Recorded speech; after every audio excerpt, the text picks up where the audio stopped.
আসসালামু আলাইকুম। সকাল বাজে এখন মনে হয় 11টার কাছাকাছি। আমি এখন একটা জিনিস রান্না করব, সেটা হচ্ছে কলিজি টু আর তিল্লি। গরুর তিল্লি আপনারা চিনেন কিনা? এই যে তিল্লি আর এই যে কলিজি, আলু দিয়ে আলু দিয়ে মাখা মাখা করে ঝোল রান্না করব। আমি পেঁয়াজ কাটা দিয়ে দিছি, এর সাথে একটু গরম মশলা দিয়ে দিছি।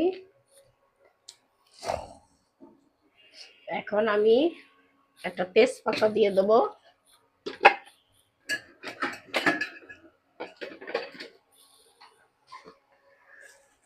তা ভাই বোনেরা কেমন আছেন আপনারা সবাই?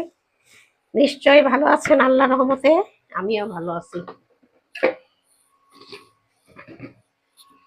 তা আপনারা আমার রান্নাকে একটু সাপোর্ট করবেন। দিয়ে দিলাম একটা তেজপাতা,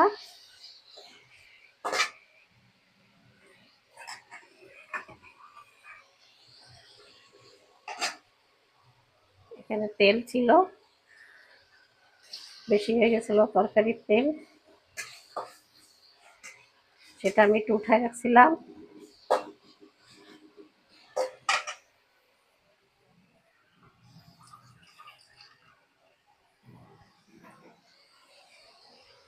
তা ভাই বোনেরা আপনারা একটু সাবস্ক্রাইব করে দিবেন প্লিজ আমার রান্নায়।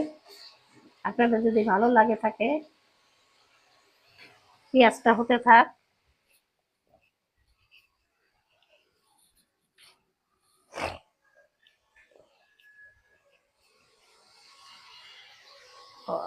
আমাদের কোনো খাই লাগছে কিনা?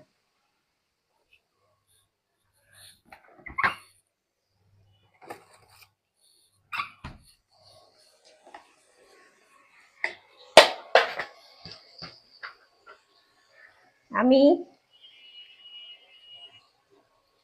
আদা রসুন বাটা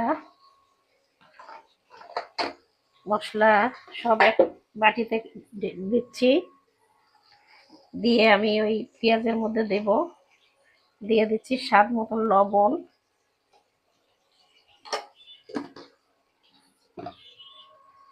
দিয়ে দেবো স্বাদ মতন মরিচের গুঁড়া, জিরের গুঁড়া দিচ্ছি ওখানে আগে। একটু ঝাল ঝাল করে রান্না করব, সবার মুখে মজা লাগছে না, সব সর্দি কাশি হয়ে সবার টেস্ট কমে গেছে। আর দিয়ে দেবো হলুদের গুঁড়া। সব মশলা পাতি আমি রেডি করে নিছি, সব মশলা রেডি করে নিছি। এখন পেঁয়াজটা একটু হালকা ভাজি হলেই আমি দিয়ে দিব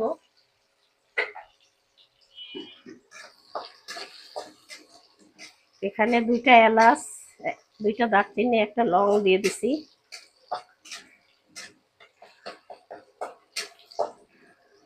কলিজিটা অনেকে গরম পানি করে ভাপাই নেয়, নিয়ে ফেলে দেয়। এটা আমার মা চাচিরাও আগে করতো, আমিও করতাম আগে, কিন্তু এখন মনে করি বা ডাক্তাররা বলে যে যদি ফেলাই দেন সেই পানিটা ভাপায় তাহলে তো ভিটামিনটা চলেই যায়। সেই জন্য আমি এখন আর ফেলাই না, আমি এইভাবেই এখন রান্না করি। সত্যি তো, আমি যদি ভাপ দিয়ে ফেলে দিই তাহলে তো আমার ভিটামিনটা চলেই গেল তার সাথে, সেই পানির সাথে। বুঝছেন ভাই বোনেরা? এই জন্য আমি ফেলি না। কিন্তু অনেকে মনে করে যে ফেলে দিলে ভালো হয়, রান্নাটা ভালো হয়, কিন্তু ওইটা তো তাহলে ভিটামিনটা থাকলো না। যাদের হিমোগ্লোবিন কম তাদেরকে কলিজা তিল্লি খেতে বলে। তা আমার ছোট ছেলের একটু হিমোগ্লোবিন কম আছে, সেই জন্য এই জন্য আমি গরম পানি করে ফেলি না, আমি টাটকা এইভাবেই রান্না করি। ওর শরীরে একটু হিমোগ্লোবিন কম থাকে, সেই জন্য আমি কলিজিটা এইভাবে রান্না করি। ডাক্তার বলে ওকে কলিজি খাওয়াবেন, সেই জন্য। কিন্তু আমি বলছি দুধ ডিম তো খাওয়াই, কয় দুধ ডিম খাওয়ালে হবে না, কলিজি খাওয়াতে হবে, এবং কলিজি গরম পানি করে সেই রান্না ফেলে দিলে হবে না, এই জন্য আমি ওটা ফেলে দিই না। তা আমি এখন মশলাগুলো দিয়ে দিচ্ছি ভাই বোনেরা। আদা রসুন বাটা, সমস্ত মশলা, জিরা টিরা সব কিছু, হলদির গুঁড়া, মরিচের গুঁড়া, সব মশলা আমি দিয়ে দিলাম। দিয়ে এখন আমি মশলাটা একটু কষাবো।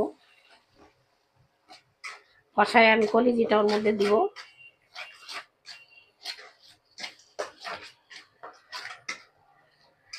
সেদিন এক বোন দেখলাম কলিজি রান্না করলো, কলিজি ফ্যাপসা, উনি সিদ্ধ করে পানিটা ফেলে দিল। তাই জন্য আমি মনে করলাম যে পানিটা ফেলে দিলে তার উপকারটা চলেই গেল। এই জন্য আমি কখনো ফেলি না, আমি কষাই রান্না করি।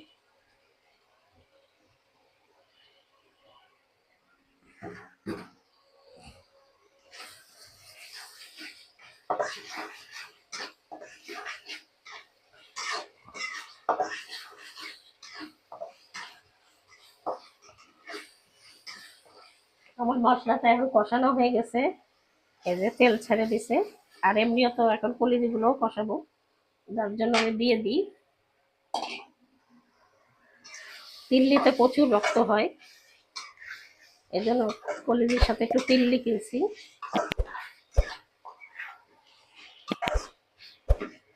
দেখেন কত সুন্দর কালার হয়েছে, মাশাআল্লাহ।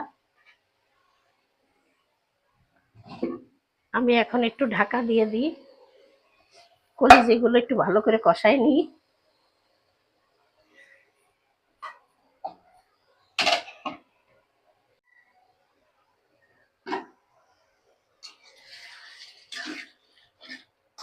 ভাই বোনেরা, কত সুন্দর কালার হয়েছে দেখেন। আমার কষানো হয়ে গেছে, আমি এখন আলুগুলো দিয়ে দেবো। আমার কলিজি কষানো শেষ, দিয়ে দিলাম আলু কুচি, আলু কাটা আলুগুলো। এতগুলো আলু দিই না, তাই একটু পরিমাণে বেশি আলু আজকে দিলাম। কলিজি কম হলে কি হয়েছে, আলু মতো একটু খাওয়া যাবে, সেজন্য আলু একটু বেশিই দিলাম।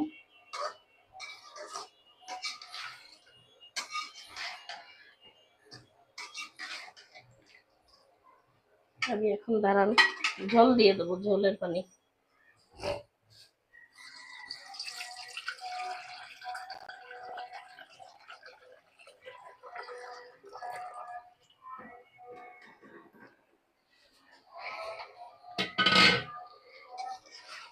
আমি এখন ঝোলের পানি দিয়ে দিই, দিয়ে ঢাকা দিয়ে দেবো, তারপরে আস্তে আস্তে গলতে থাকুক, আলুও গলুক কলিজিও গলুক।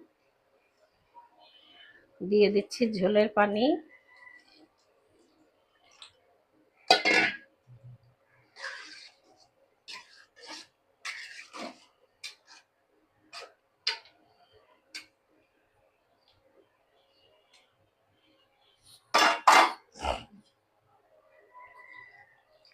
দিয়ে দিলাম ঝোলের পানি, এখন হতে থাক, আস্তে আস্তে পরে আবার দেখাই।